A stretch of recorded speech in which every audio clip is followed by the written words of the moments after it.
defending her very aggressively again and saying, quote, "I have every confidence that Susan has limitless capability to serve our country now and in the years to come." In fact, we reported earlier today that top Democrats tell me that they believe Susan Rice is a contender to become National Security Advisor here at the White House, the key being that she would not need Senate confirmation for that post. Rice, in fact, noting in a letter to the president that with a potential filibuster from Republicans, quote, "We cannot afford such an irresponsible distraction from the most pressing issues facing the American people." Now, of course, the likely pick for Secretary of State is Senator John Kerry. There are some Democrats on Capitol Hill tonight worried that Republican Scott Brown could take that open Senate seat if, in fact, John Kerry steps down. But this White House tonight made a much bigger political calculation. They could not start off this second term with a bloody battle over Benghazi, Brett. And Ed, it's a busy night over there at the White House. Other news as well. That's right. Just in the last hour, Speaker John Boehner came over here. It was rather quickly that all of this came together. He's behind closed doors right now with the president talking about the fiscal cliff. This may be a last-ditch attempt to try to get a deal.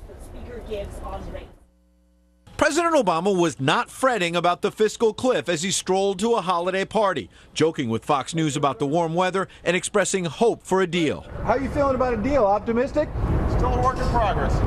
Speaker John Boehner, not so hopeful. It's this issue, spending. Boehner again railed against what he claims are not enough spending cuts in the White House proposal and slammed the president's push for executive power to raise the debt ceiling, something he says Democrats never would have given former President George W. Bush. Do you think there's any chance that Senator Reid or then Senator Obama would have done that? Zero.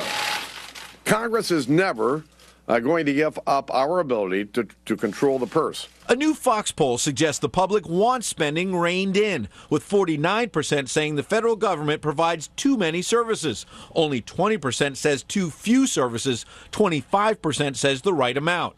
Yet the talks are now so far off track, a senior Democrat tells Fox at a private dinner on Wednesday, Senate Majority Leader Harry Reid told colleagues he now believes getting a major deal to avoid the fiscal cliff by Christmas is almost impossible. So unless there is a dramatic last-minute agreement by the president and the speaker that includes tax and spending changes, momentum is gaining around a plan B, in which the House passes a Senate bill to extend the middle-class tax cuts and allow taxes to go up on the rich, and leaves the spending fight to next year. In case of emergency, the House should break the glass. The House Speaker ought to allow the Republicans to vote on extending tax cuts for 98% of the American people. That would deal with a chunk of the so-called fiscal cliff. While the White House has been confident the president has the upper hand, a new NBC News Wall Street Journal poll suggests otherwise. Asked who gets the blame if Washington goes off the cliff, 19% said the president and Democrats, 24% said Republicans, and 56% said they would be equally to blame. Now, the president just did a series of local TV interviews to put a little more pressure on John Boehner and the Republicans. In one of those interviews, he said, look, he's already cut $1 trillion in spending, and he's willing to do, in the president's words, a lot more. He still wants a big deal in the neighborhood of $4 trillion. We'll see whether he and the speaker, behind closed doors right now, can get there, Brett. More on Susan Rice and the fiscal cliff with the panel. But before we let you go, Ed, what's the news about the president's new cabinet? Also some news about that today. That's right. Senior Democrats are telling me that Chuck Hagel, the former Republican senator, is now the leading contender to be defense secretary. Leon Panetta expected to step down soon. Bottom line is, I'm told he and the president met behind closed doors here at the White House earlier this month. He served with the president in the Senate as well as with Vice President Biden in the Senate. And I'm told behind the scenes, Biden is pushing this very hard. So we could see a Kerry Hagel new national security team, and also the possibility of Susan Rice moving over here to be National Security Advisor, Brett. Okay, Ed, thank you. Just got word that Speaker Boehner just left the White House as we were talking. There is conflicting information tonight about whether the star witness in the Libya terror attack investigation will answer questions from lawmakers a week from today. Chief Intelligence Correspondent Catherine Harridge on uncertainty surrounding Hillary Clinton. But first, reaction on Capitol Hill to the withdrawal of Ambassador Rice. Good evening, Catherine. Well, thank you, Brett, and good evening. Leading Republican critics of Ambassador Rice say they respect her decision, adding that they remain very focused on identifying the facts behind the Benghazi attack. Also tonight, the Republican chair of the House Intelligence Committee said he believes there was gross negligence on behalf of the State Department when it came to providing security for Ambassador Stevens. There was a serious security threat there, and the State Department just did not make the right decisions to secure the ambassador himself. And there's all kinds of evidence and of all sorts leading up to that conclusion. While two congressional committees, one chaired by Democratic Senator John Kerry, say Secretary of State Hillary Clinton will publicly testify a week from today on the Benghazi terrorist attack, State Department officials told reporters the date could slide because their internal investigation, known as an Accountability Review Board, or ARB, isn't finished.